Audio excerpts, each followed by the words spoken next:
those of you who don't understand the question, she's talking about Ashwatthama. At the end of the war, a terrible war, that everybody on both sides were disgusted with themselves and everybody for having perpetuated such a war. After killing nearly 100,000 people in those days when the population was not even 10% of what is today, Ashwatthama didn't stop there. Out of his anger, he went out and killed children who were sleeping. Children were sleeping and he went and slit all their throats as revenge for what he felt was unfair. Maybe unfair, but this is what he did. So Krishna did not curse him with death. He said, I curse you with immortality. You must be with this guilt for always.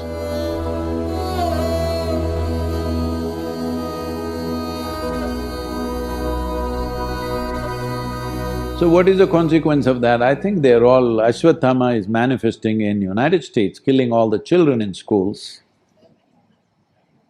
Yeah, he's here.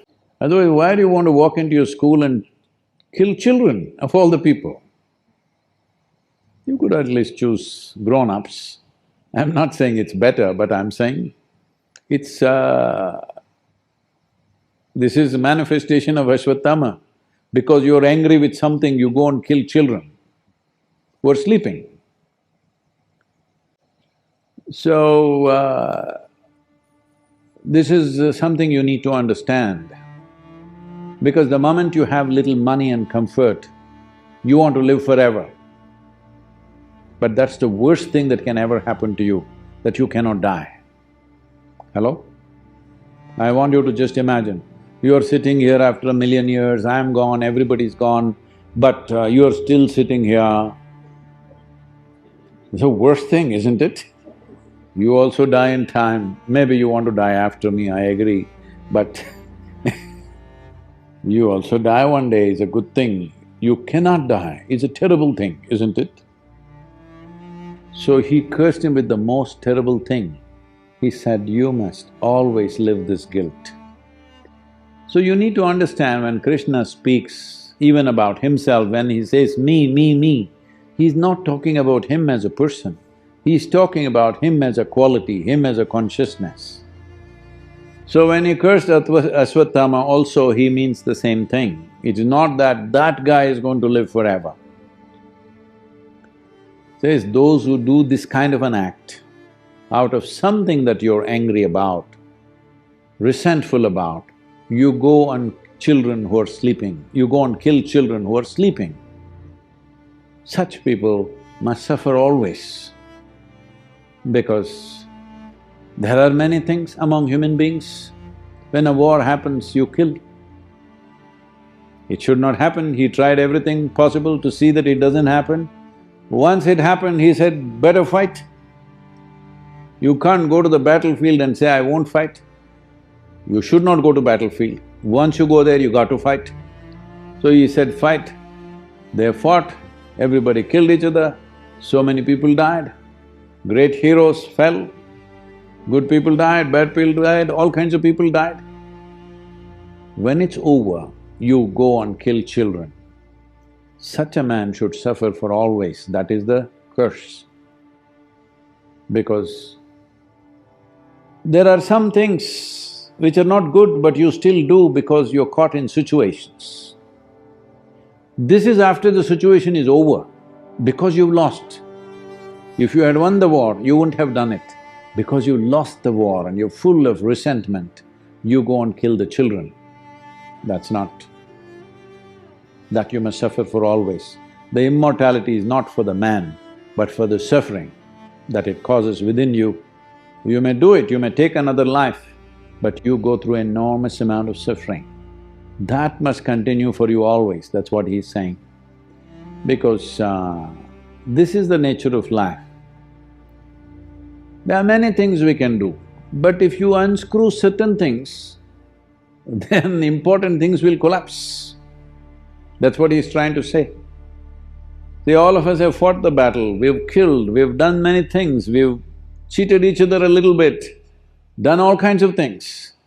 But still, it's a man's world. When the war is over, you step back, somebody won, somebody lost.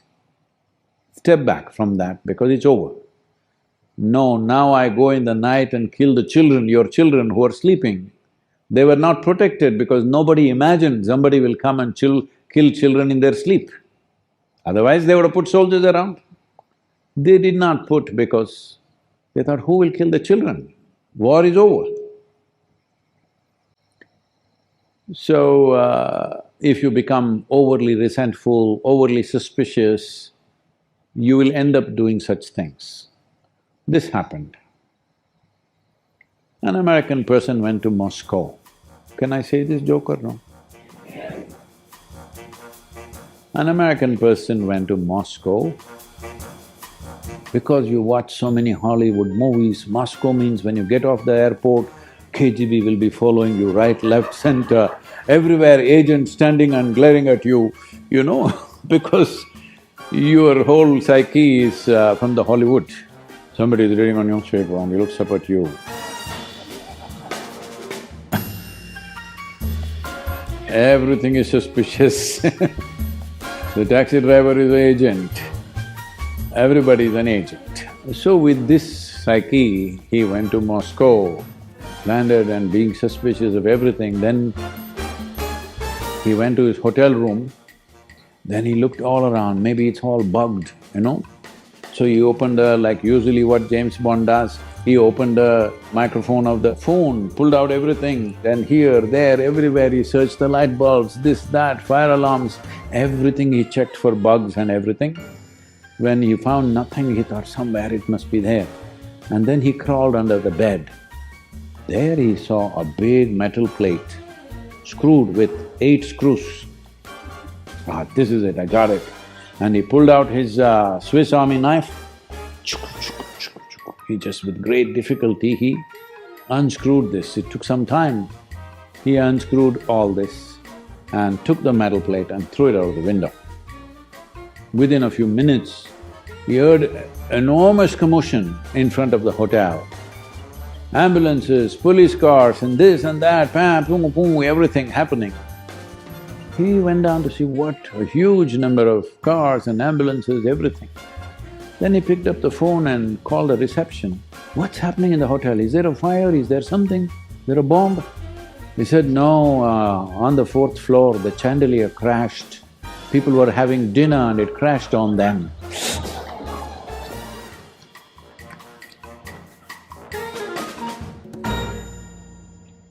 So, Krishna is saying, don't touch certain screws. If you touch those screws, things will crash upon you for good.